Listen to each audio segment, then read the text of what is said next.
Hello! Good morning! Good morning mga palangga. It's another day and yung back ko, ang likod ko, it's killing me from yesterday. So, mabigat kasi talaga yung pagpapala ng semento to fill in the cavity. So, sabi ni Mr., yung goal namin is tapusin yung gilid. So, thankful ako mga palangga kasi kanina umaga talaga, early in the morning umuulan and ngayon mag 11 o'clock na and tumigil na yung ulan and I'm pretty sure tatapusin talaga namin to after lunch. Wala nga pala ngayon si Mr. kasi pumunta siya sa village shop kasi meron siyang hinatid. So ito na lang naman yung ano namin tatapusin for today. For today lang. Ito ha. Dito mga palangga, itong gilid na to, yan yung tatapusin natin today. Yan. So, nandito na pala si Mr. Oh. Yan. Kasi there's no chance talaga na gawin namin to lahat for today. Kasi parang, hay nako, hindi kaya sa energy mga palangga. So, tinanong ko si Mr. kaninang umaga kung okay ba yung nilagay namin na concrete? Ang sabi niya, okay lang daw. Nag-set naman daw. We gonna wait. Hello? Oh! Meron siyang dalang 3-in-1. Thank you! Be careful, Han. Binilhan niya ako ng 3-in-1 kasi sabi ko, Mr. bilhan mo ako ng 3-in-1 please. What do you think, Honeybee? We will continue the work after lunch or what do you think? What time is it now? I was thinking that. 11:15 already. We'll have a bucket. Yeah, we'll have a sandwich now. Well, not quite yet. Yeah. So, that's what we're gonna do, mga loves. Back to work na tayo kasi yan, oh, si Mr. Ready na. Oh no, it's raining! It's raining man, mga loves. Uy! Sus, naku. So, dito lang kayo sa loob ng bahay kasi umuulan, mga palangga.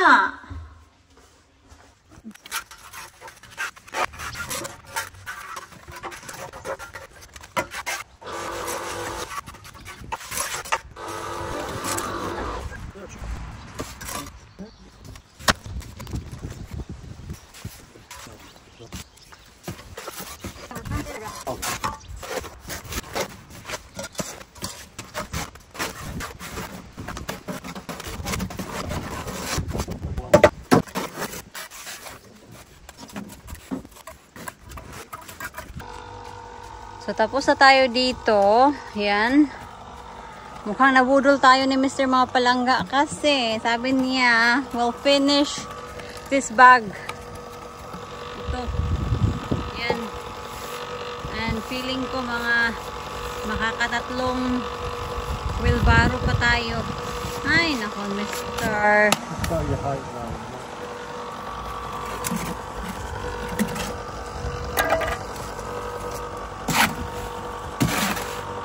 I'm tired mga loves.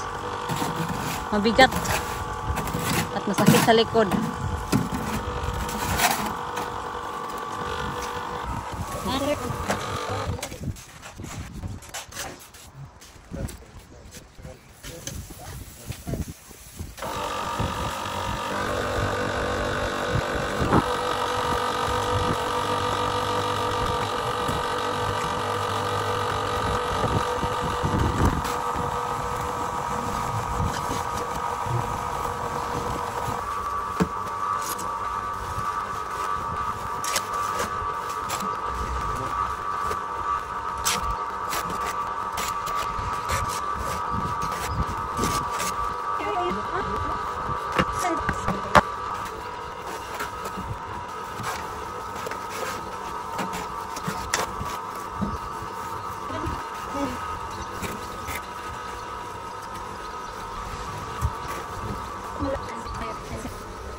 Kailangan talagang hugasan agad-agad yung mga ginamit, mga palangga, kasi kung hindi, manigas yung mga semento. Itong mixer na to, matagal na to kay Mr. How old is this mixer, Han? 2009. 2009. Binili niya to. Handy. It's very handy that you have your own.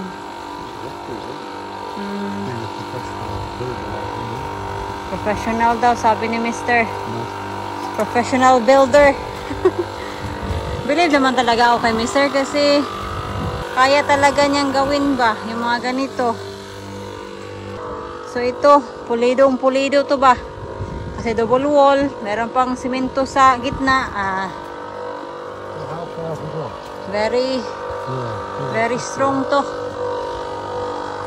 So another bag of stuff will get us to...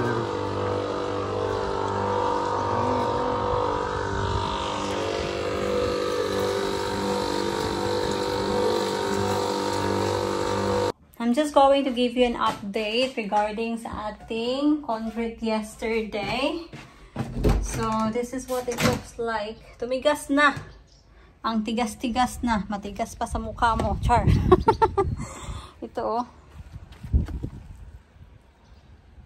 Hindi ko in-expect mga palangga na titigas siya kasi yesterday talaga sobrang lakas ng ulan.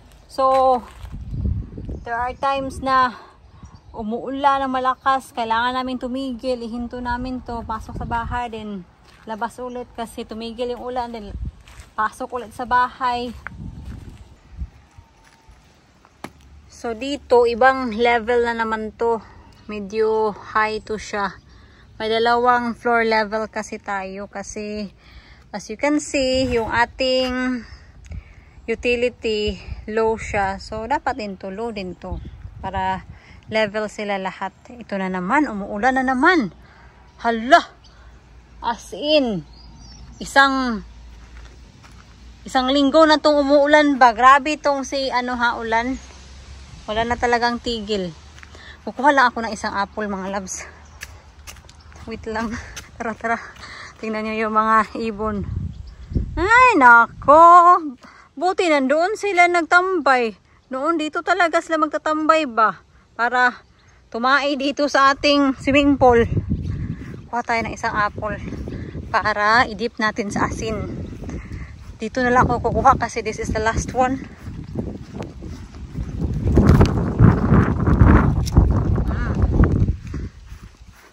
Kukunin ko na lang din to kasi tingnan niyo oh. It's bad. Pero pwede pa to. Pwede pa to dito. Baka sasabihin na naman ng iba na nagrereklamo ako. Hindi ako nagrereklamo, mga palangga. Totoo talaga na dito sa UK, palagi na lang umuulan. And supposedly summer ngayon, pero may summer ba kayo nakita? Umuulan.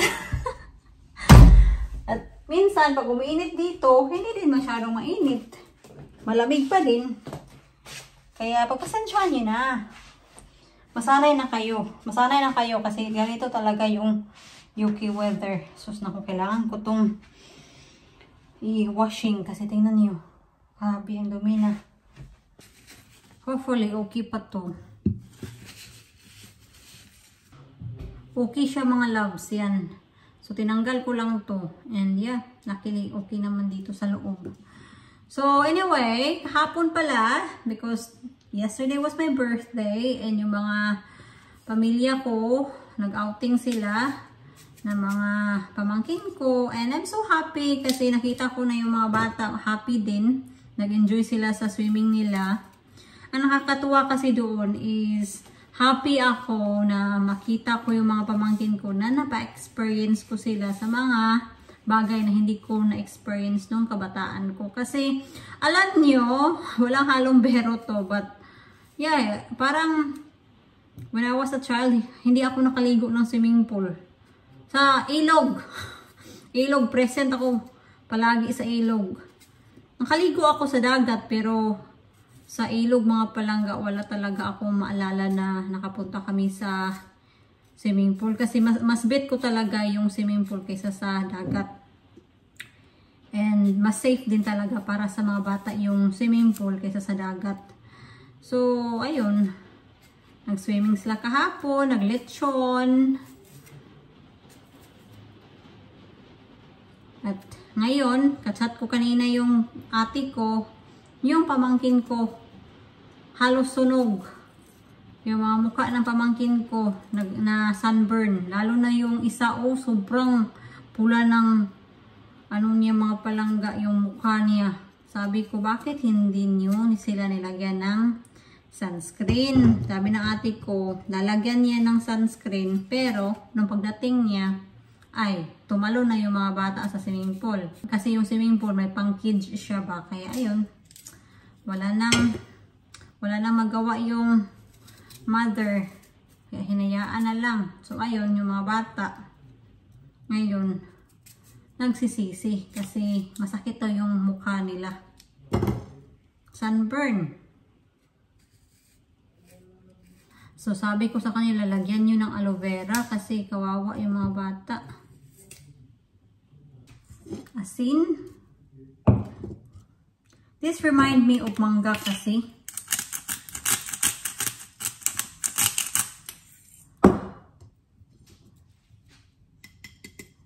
Ito yung alternative sa mangga natin.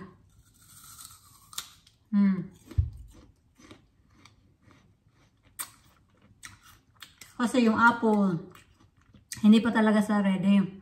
Kaya medyo asim-asim pa.